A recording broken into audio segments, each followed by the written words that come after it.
Ladies and gentlemen, let me tell you something. When it comes to relationships, people think it's complicated. They think you got to write long messages, pour your heart out, explain every feeling. But I'm here to tell you something real simple. It ain't about how much you say, it's about how you say it. And sometimes it's about saying just enough to make somebody lean in closer. Ladies and gentlemen, let me tell you something about the power of simplicity in communication. Because most people completely misunderstand it. They think more words mean more impact, more emotion, more connection. But in reality, the more you talk, the more you risk losing the very thing you're trying to build. Simplicity is not weakness, it's precision, it's confidence, it's knowing exactly what to say and, more importantly, what not to say. You see, when you send long messages trying to explain yourself, trying to be understood, trying to make sure the other person gets it, what you're actually doing is giving away all your power. There's no mystery left. There's no curiosity left. You've laid everything out on the table, and now there's nothing for the other person to discover. And discovery, ladies and gentlemen, is where attraction lives. Think about it like this. Have you ever been intrigued by someone who didn't say much, but when they did speak, it meant something? That's because simplicity creates weight. Every word carries value. Every sentence has intention. When you say less, people lean in more. They pay attention. They start reading between the lines, trying to understand you on a deeper level. Now let me break this down in a real way. When you text someone and you send a paragraph, they skim it. They don't feel it. They don't sit with it. But when you send a short, confident message, something clear, something direct, it hits differently. It makes them pause. It makes them think. And that pause right there, that's where your power is. Simplicity also shows emotional control. And emotional control is one of the most attractive things you can ever have. Because when you're always explaining, always reacting, always trying to keep the conversation going, it signals that you're more invested than the other person. And the moment that imbalance happens, the dynamic shifts. Now you're chasing and they're relaxing. But when you keep things simple, when you don't rush to reply with long explanations, when you're calm and composed in your communication, you send a completely different message. You're saying, I'm not desperate for your attention. I'm not trying to prove anything to you. I'm comfortable in who I am. And let me tell you something, that kind of energy is magnetic. People are drawn to those who don't feel the need to overcompensate. They respect those who can say what needs to be said without turning it into a novel, because it shows clarity. It shows confidence. It shows that you're not second guessing yourself every 5 minutes. Now, here's another thing about simplicity. It leaves room for imagination. And imagination is powerful. When you don't give everything away, the other person starts filling in the gaps. They start wondering about you. They start thinking about what you meant, what you're doing, what you're feeling. And the more they think about you, the more invested they become. That's how attraction builds. Not from constant communication, but from meaningful communication. Not from saying everything, but from saying just enough. You don't need to text all day to keep someone interested. You don't need to explain your every move. You don't need to respond instantly with paragraphs just to keep their attention. In fact, doing less often creates more impact. It makes your presence feel valuable instead of predictable. And let me tell you something else. When you master simplicity, you also protect your peace. Because you're not caught up in overthinking every message, every response, every delay. You're not sitting there wondering if you said too much or not enough. You know, you said exactly what needed to be said, and you're at peace with that. That kind of mindset changes everything. It changes how people see you, how they respond to you, and how they treat you. Because when you are not trying too hard, when you're not overextending yourself, when you're not constantly seeking validation, you naturally raise your value. And here's the truth. People respect what feels rare. If you're always available, always talking, always explaining, there's nothing special about your communication. There's nothing special about your communication. But when you're intentional, when you're selective, when you keep things simple and meaningful, your words carry weight. So the next time you feel the urge to send that long message, to explain everything, to pour it all out, pause for a moment. Ask yourself, what's the simplest way I can say this? And then trust that it's enough, because it is. Simplicity isn't about holding back who you are. It's about presenting yourself in a way that commands attention without begging for it. It's about speaking with clarity instead of clutter. It's about understanding that sometimes less truly is more. And when you start communicating like that, calm, clear, and confident, you'll notice something powerful happening. People will start leaning in. They'll start paying attention. They'll start valuing your words in a way they never did before. All because you chose simplicity over excess. Ladies and gentlemen, let's talk about something that changes everything in relationships, and that is confidence and emotional control. Now, I'm not talking about pretending to be confident. I'm not talking about acting like you don't care when deep down you do. I'm talking about real, grounded confidence, the kind that comes from knowing who you are and not letting your emotions run the show every time something doesn't go your way. See, one of the biggest mistakes people make is letting their emotions control their actions, especially when it comes to communication. Somebody doesn't text back fast enough, and suddenly you're anxious. Your mind starts racing. You're thinking, did I say something wrong? Are they losing interest? Should I text again? And before you know it, you sent 2, 3, 4 messages trying to fix something that wasn't even broken. That right there is a lack of emotional control. And let me tell you something. It doesn't attract people. It pushes them away. Because when someone feels like you're reacting out of fear or insecurity, they don't feel inspired to come closer. They feel pressure, and pressure never builds attraction. Confidence, on the other hand, is calm, it's steady, it doesn't panic. When you're confident, you don't feel the need to chase every response or feel every silence. You understand that just because someone hasn't replied yet doesn't mean you've lost them. You give space, not because you're playing games, but because you respect yourself enough not to overreact. Now let me break this down in a real way. A confident person can send a message and then go on with their life. They're not glued to their phone waiting for a reply. They're not checking every 5 minutes to see if that person is online. They're living their life focused on their purpose, their goals, their happiness, and that energy, that independence. That's attractive, because when someone sees that you're not easily shaken, that your mood doesn't depend on their attention, they start to respect you differently. They start to see you as someone who is valued, someone who isn't just sitting around waiting to be chosen. Emotional control also means knowing when not to respond. That's a powerful thing right there. Just because you feel something doesn't mean you have to act on it immediately. Just because you're upset doesn't mean you need to send that emotional message right away. Sometimes the strongest move you can make is to pause, breathe, and give yourself time to think clearly, because let me tell you something.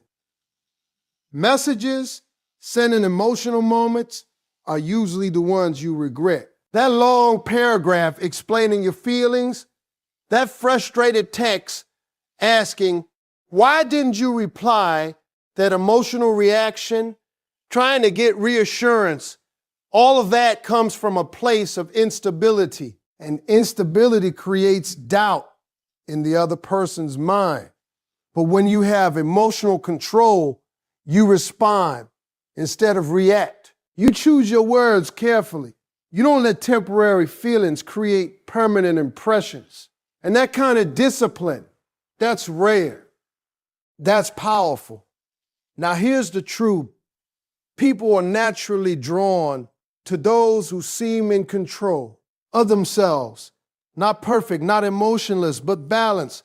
When you can feel something deeply and still choose how you respond, you show strength. You show maturity. You show that you're not easily thrown off by small things. And that's the kind of energy that makes someone want to chase you, because they can't predict you easily. They can't manipulate your emotions. They can't get you to react just by pulling back a little. You stay grounded. You stay centered, and that makes you stand out. Let me tell you something else. Confidence is not loud. It doesn't need to prove itself. It doesn't need constant validation. It's quiet, but it's strong. It shows in how you carry yourself, how you communicate, how you handle situations. It's in the way you don't over-explain, the way you don't beg for attention, the way you don't lose yourself trying to keep someone else. And emotional control is what protects that confidence. Because without control, confidence crumbles under pressure. The moment something goes wrong, the moment you feel uncertainty, you start acting out of fear instead of strength. But when you have both confidence and control, you become unshakable. You start to realize that not every situation needs your reaction. Not every silence needs to be filled. Not every delay needs to be questioned. Sometimes the most powerful thing you could do is nothing at all. Because in that nothing, you're showing everything. You're showing patience. You're showing self-respect. You're showing that your world doesn't revolve around someone else's attention. And when someone feels that, when they see that you're not easy to shake, not easy to control, not easy to figure out, they start putting in more effort. They start leaning in. They start chasing. Not because you told them to, not because you forced it, but because your energy made them want to. That's what confidence and emotional control does. It shifts the entire dynamic without you having to say a word. Ladies and gentlemen, let's get into something that most people overlook, but it's one of the most powerful forces in attraction, and that is creating curiosity and attraction. Now listen to me carefully, because this right here is where the magic happens. Attraction is not built on knowing everything about someone. It's built on want to know more. See, the problem today is that people reveal too much too fast. From the very beginning, they lay everything out, their feelings, their past, their intentions, their expectations. They think being completely open right away is the key to connection. But what they don't understand is this. When there's nothing left to discover, there's nothing left to chase. Curiosity is what pulls people in. It's what keeps someone thinking about you long after the conversation ends. It's what makes them pick up their phone and wonder, what is she doing right now? Or why does she say that like that? That little bit of mystery creates a spark in the mind, and once that spark is there, it grows into something much bigger. Now, I'm not telling you to play games or pretend to be someone you're not. That's not what this is about. That's not what this is about. This is about understanding that you don't have to reveal your entire world all at once. You don't have to answer every question in full detail. You don't have to explain every thought and every feeling immediately.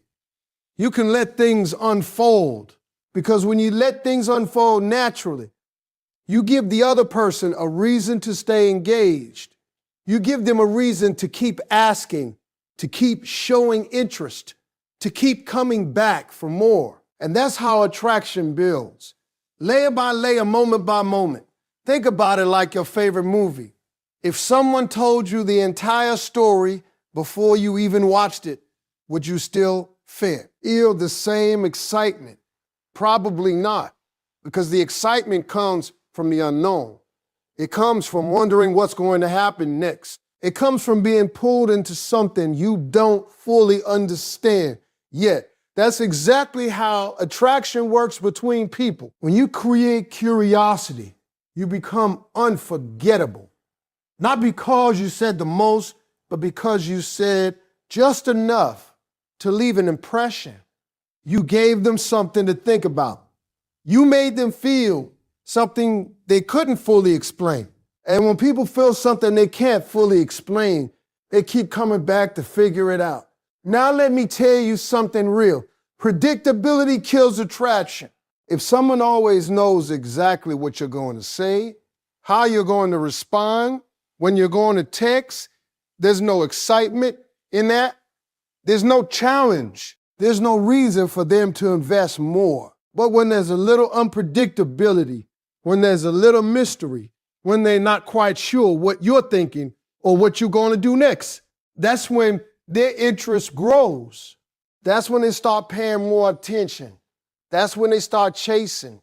And it doesn't take much to create that. Sometimes it's in the way you end the conversation. Instead of dragging it out, you leave on a high note.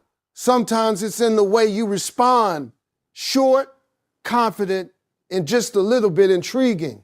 Sometimes it's in what you don't say, because silence can be powerful too. When you don't respond immediately, when you don't explain everything, when you leave a little space, you allow their mind to work. You allow them to fill in the gaps. And the more they think about you, the more emotionally invested they become. That's the part people don't realize. Attraction isn't just about what you do in front of someone.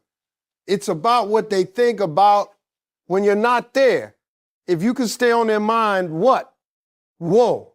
You constantly being in their presence, you've already won half the battle.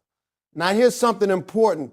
Creating curiosity doesn't mean being confusing or distant in a negative way.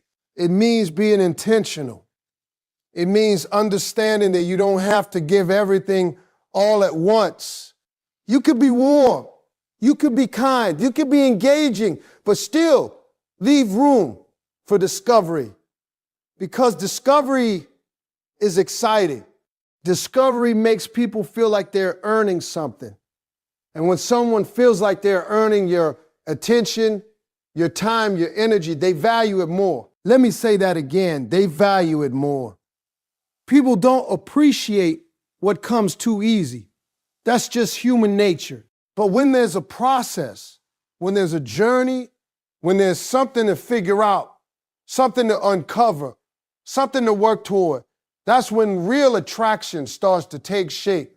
And when you understand this, you stop trying to impress people with everything you have all at once. You stop trying to prove your worth in a single conversation. Instead, you allow your value to reveal itself over time. You become an experience, not just a moment, and that's what makes someone chase you. Not because you told them to, not because you demanded it, but because they want to know more. Because they're curious, because they feel like there's something about you they haven't fully figured out yet. And as long as that curiosity exists, as long as that sense of discovery is alive, they'll keep coming back again and again. Ladies and gentlemen, now let's talk about something that sits at the core of everything we've been discussing, and that is knowing your worth and setting the tone. Because at the end of the day, none of the words you send, none of the messages you craft, none of the strategies you try, none of the strategies you try will matter if you don't truly understand your value. See, a lot of people say they know where they're worth, but their actions tell a different story. You say you deserve respect, but you accept inconsistency. You say you want effort, but you entertain excuses. You say you won't settle, but you keep responding to the bare minimum. That's not knowing your worth. That's hoping someone else will recognize it before you do. And let me tell you something real. People don't treat you based on what you say you deserve. They treat you based on what you allow. That's it. That's the truth. If you accept low effort, you'll keep getting low effort. If you respond to half-hearted communication, that becomes the standard. And once a standard is set, it's very hard to change it later. That's why setting the tone from the beginning is so important. The way you show up, the way you communicate, the way you respond, that teaches people how to treat you. You don't have to sit someone down and explain your worth. You demonstrate it through your boundaries, your consistency, and your self